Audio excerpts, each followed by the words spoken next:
You take your third general license test in your intern year. And I flunked it. I have never flunked anything in my life. It's over 2 days. I think it was like 8 hours one day and 5 hours the next day. And there was just like no way for me to focus for that amount of time. That's when I was like, yep, we got to do this again because I can't be unmedicated and take like a, 12, 13-hour test. From the Understood Podcast Network, this is How'd You Get That Job? A podcast that explores the unique and often unexpected career paths of people with learning and thinking differences.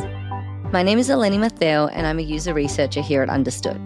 That means I spend a lot of time thinking about how we find jobs we love that reflect how we learn and who we are. I'll be your host. Dr. Loucresie Rupert is a child, adolescent, and adult psychiatrist with ADHD. She co-founded the organisation Physician Women SOAR, support, organise, advocate, reclaim. And she participates in Black Leaders Acquiring Knowledge, also known as BLACK. She's a Black neurodiverse LGBTQ woman, and she discusses how these intersectional identities have played a role in her diagnosis, her career, and her life. Her neurodiversity allows her to connect with patients who learn and think differently, and it's what makes her a great physician. Welcome to the show, Loucresie. Thank you for inviting me. So you're our very first doctor on the show. I thought a good place to start would be just telling us about what you do. So I'm a child, adolescent, and adult psychiatrist. In my practice, I see children with any and every diagnosis. And then I also see vulnerable adults with developmental disabilities. So adults that are in group homes, or even if they're at home, just the more vulnerable adults with developmental disabilities. So that's what I do day to day. What is something that you think would surprise people about your day-to-day as a psychiatrist? Well, I think that one is that I'm really open with my families about my own struggles, kind of in psychiatry, especially in the past. Psychiatrists were supposed to be, quote unquote, this blank slate of perfection. And our patients were not supposed to know anything about us because they were coming to us for help. So, we couldn't, quote unquote, need help. But my kids, and I call my patients my kids very much enjoy the fact that sometimes I don't know what I'm doing either, as all kids do.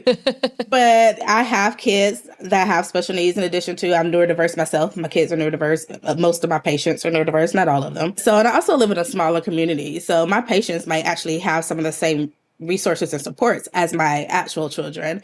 I think that surprises people is that I don't mind telling them that I know what they're going through, and not in like this condescending way that sometimes people do, like, oh, I'm going through that too, you can handle it.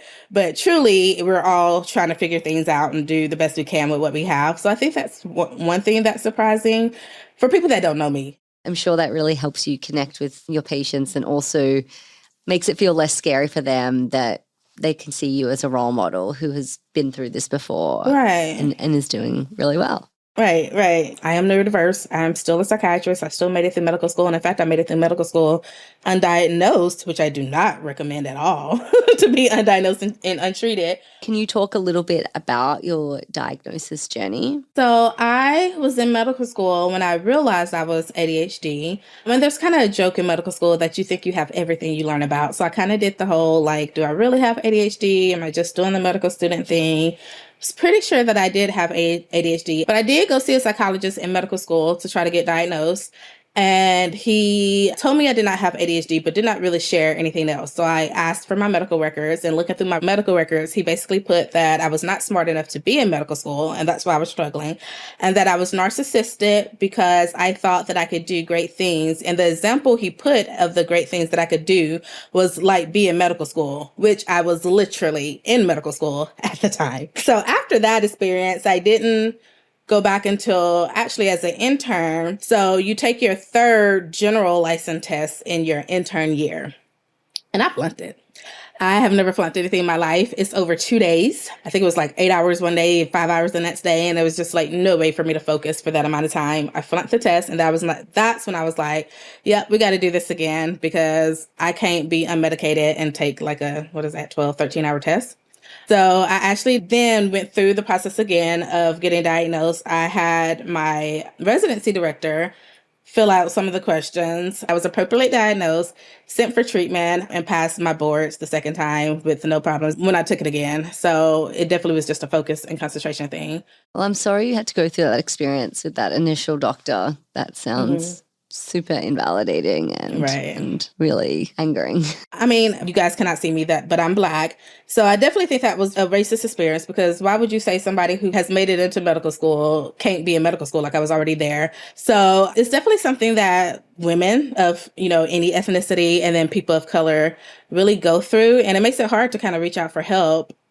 And especially if you reach out for help and get that experience to then reach out again. So it definitely can be invalidating. But if that does happen, I just want to say, try again with someone that is a little bit more culturally competent, and don't let that deter you from getting the help you need. We talk a lot on the show about intersectionality, and thank you for being vulnerable and sharing a racist experience. I did see on the internet that you co-founded an organization that works on a number of intersectional causes called Physician Women SOAR, so support, organize, advocate, reclaim. Can you talk a little bit more about what intersectionality means to you and a little bit about that organization and what you do there? So it started off as a Facebook group, and it is mainly a Facebook group of physician women of all intersections, so disability, ethnicity, race, religious, a-religious, all of those things, where we come together and we can learn from each other. And the rule of SOAR is whatever topic we're discussing, we center the least heard voice or the voice that we're talking about. So if we're discussing Black issues, then Black voices are centered. If we're discussing Jewish issues, Jewish voices are centered, trans, on and on. We do some education with physicians. So we've done book clubs, reading a book called Medical Apartheid, which talks about the history of racism in medicine, which every single medical student should have to read, but does not have to read. And then we raise money for organizations that we find important. My kind of rule of life, and what I tell people all the time, is really listen. So even as a psychiatrist, and I think especially for physicians of any kind, that we are experts, and we are experts, but we are still generally not the people going through whatever we are treating. So it's still important to listen to lived experiences. It's such important work. Yeah, I love that idea of learning through listening. I really resonate with that a lot, given what I do. So I know there was a recent study that revealed that Asian, Black, Hispanic children are significantly less likely to be diagnosed with ADHD compared with white children. And white children also more likely to receive treatment for ADHD. It's pretty clear that there's more work that needs to be done within intersectionalities and medicine and learning and thinking differences. The reasons for that are twofold. Both reasons actually relate back to racism, but racism in the medical community itself. So when you see an Asian kid, for example, that is maybe making A's or B's because they study 24/7, but they're really struggling to keep those grades up or not making good grades at all. So the stereotype is that Asian people are going to be smart, especially in math and sciences, right? So you're not going to look for additional reasons. You're just going to be like, oh, they're doing what they're supposed to do, even though they're saying that it's taking them twice as long or they're making tiny mistakes or whatever the case is. You expect them to do well, and you just kind of don't look for reasons. Or say you have a Black or Hispanic kid that are stereotypically not expected to be smart, although I want to be clear that the bell curve is the same in all races and ethnicities. But if you have, say, a Hispanic or a Black kid that's not paying attention, not doing well, maybe speaking out of turn or whatever, then you kind of jump to, oh, they're probably in a single parent home and they probably just don't know better. They're not being taught better, versus looking for neurodiversity or reasons that might be going on. So the second thing is parents, is the community. Rightly so, Asian, Black, and Latino communities are suspicious of medicine. Especially Latino, Indigenous, and Black communities have had a horrible history of being used and abused by the medical community in multiple horrendous ways. And so there's a valid mistrust of the medical community. When I was growing up, so when I was a child, if your kid was a quote unquote special education kid, they were kind of just put in a room, got a certificate for graduation instead of a real diploma, not really taught anything. Now, my generation of our parents, our grandparents that are older than us, are the ones raising kids. And so when you kind of hear from a teacher or a physician, hey, I think your kid needs to be evaluated for a learning disability, and your mind jumps to, you're not going to just put my kid in a room and not educate them. Rightly so, because that's what used to happen. And sometimes, honestly, can still happen if you're not on top of it. That's an appropriate response. That takes education with the families, and also takes them being able to trust their clinician. So having those conversations about racism and the history of medicine, and not pretending that you're the expert, you come into the room, hey, you do what I say, and leaving out the fact that there's generations of trauma here that comes into the room with these patients. Yeah, definitely. And inform people that that's like the context that people are coming from. You mentioned some of the challenges that you had in med school. What advice do you have for anyone who's entering med school with ADHD and wants to succeed in this field? ADHD is one of the 2 diagnoses in psychiatry where the overwhelming evidence is that medications just really are helpful for ADHD. Mm-hmm. But please go through that process, because there's lots of things you can do for ADHD. One of my kind of takes on it is, if you're able to get done what you need to get done, and your self-esteem is still intact and your relationships are still intact, and you don't need a medication for that to happen, cool. But for me, my self-esteem dropped tremendously in medical school, to the point that I kind of was like, hey, did I trick these people to get into medical school? Like, to think I'm smart enough to get into medical school? Like, maybe I actually don't deserve to be here, because I was just struggling so bad. So I would recommend that for medical school, college, high school, especially with people that are able to kind of pull it together and in lower grades. Sometimes that ability to compensate for our ADHD falls apart at higher levels. So when you're getting to high school and you have like more independent studies, sometimes it doesn't happen to college. Sometimes it doesn't happen to people or parents and have to take care of themselves and others, or until you're a boss at work and have multiple people. But if you get to that point where you're starting to fall apart, like, please consider medications, in addition to the many other things you can do, but don't shy away from medications just because they are medications. Yeah, it's all about figuring out what works for you. And it's definitely not the same for everyone. Right. What tools did you use in med school to help you get by? My tool that I used before med school was flashcards. So that's pretty much how I survived my grade school education and college education, was using flashcards for everything. Because flashcards, like, for me, helped me focus, because there's a question on the front and then the answer on the back, and I'm not just reading a page, get down a page of reading and realize I don't even remember what I read. So once I got to medical school, our lectures were recorded. So listening to the recording while going through the written transcripts and kind of highlighting things, that helped. I had study groups. Study groups has always been my thing.